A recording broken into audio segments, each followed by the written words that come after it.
యాగం ముగియడంతో ఇప్పుడు అందరి దృష్టి పదవీ యోగంపై పడింది. మంత్రివర్గ విస్తరణపై అందరి దృష్టి మళ్లింది. ఈ నెలాఖరులోగా లేదా వచ్చే నెల తొలి వారంలో కేబినెట్ విస్తరణ జరగవచ్చన్న ఊహాగానాలు ప్రారంభమయ్యాయి. పూర్తిస్థాయి మంత్రివర్గం కాకుండా పరిమిత సంఖ్యలోనే నేతలకు అమాత్య యోగం లభించవచ్చని భావిస్తున్నారు. వచ్చే నెల 2 లేదా 3వ వారంలో బడ్జెట్ సమావేశాలు జరగనున్నాయి. యాగం పూర్తి కావడంతో పరిపాలన, రాజకీయ సంబంధ అంశాలపై కేసీఆర్ పూర్తిస్థాయిలో దృష్టి సారించనున్నారు.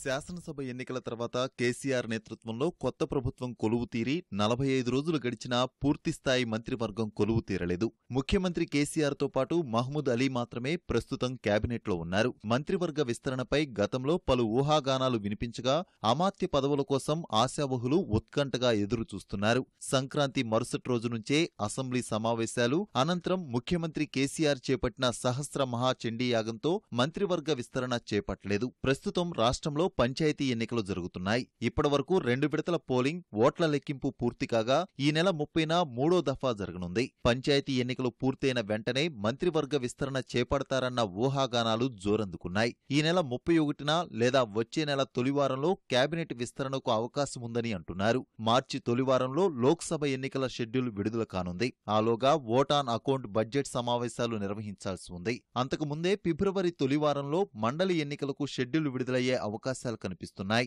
ఈ తరుణంలో పెద్దల సభ ఎన్నికల ప్రకటనకు ముందే మంత్రివర్గ విస్తరణ చేపడతారన్న ప్రచారం జోరుగా సాగుతోంది. అన్నీ కుదిరితే నెలాఖరు లేదంటే వచ్చే నెల మొదటి వారంలో కేబినెట్ విస్తరణ ఉంటుందంటూ ప్రభుత్వ, పార్టీ వర్గాలు అంచనా వేస్తున్నాయి. విస్తరణ చేపట్టినా పూర్తిస్థాయి మంత్రివర్గాన్ని ఏర్పాటు చేయబోరని, పరిమిత సంఖ్యలోనే మంత్రులు ఉంటారన్న ప్రచారం సాగుతోంది. త్వరలో లోక్సభ ఎన్నికలు ఉన్నందున ఆ తర్వాతే పూర్తిస్థాయి కేబినెట్ కొలువు తీరవచ్చని అంటున్నారు. పరిమిత విస్తరణలో 6 లేదా 8 మందికి అమాత్య యోగం దక్కవచ్చని భావిస్తున్నారు.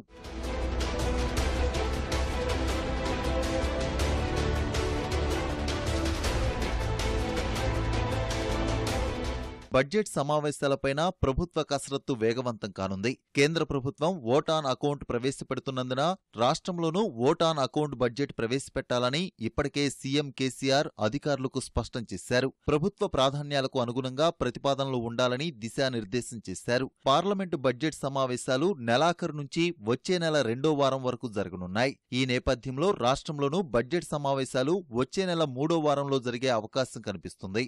యాగం పూర్తయినందున కేసీఆర్ ఇక పరిపాలన, రాజకీయ అంశాలపై పూర్తిస్థాయిలో దృష్టి సారించనున్నారు. మంత్రివర్గ విస్తరణ, ఇతర పదవుల నియామకం, బడ్జెట్ సమావేశాల నిర్వహణపై నిర్ణయం తీసుకోనున్నారు. గణతంత్ర దినోత్సవం వేళ సాయంత్రం రాజ్భవన్లో జరగనున్న ఎట్ హోం కార్యక్రమానికి హాజరు కానున్న ముఖ్యమంత్రి కేసీఆర్ గవర్నర్ నరసింహన్తో సమావేశం కానున్నారు. మంత్రివర్గ విస్తరణ, బడ్జెట్ సమావేశాలకు సంబంధించి గవర్నర్తో ప్రస్తావించే అవకాశముంది.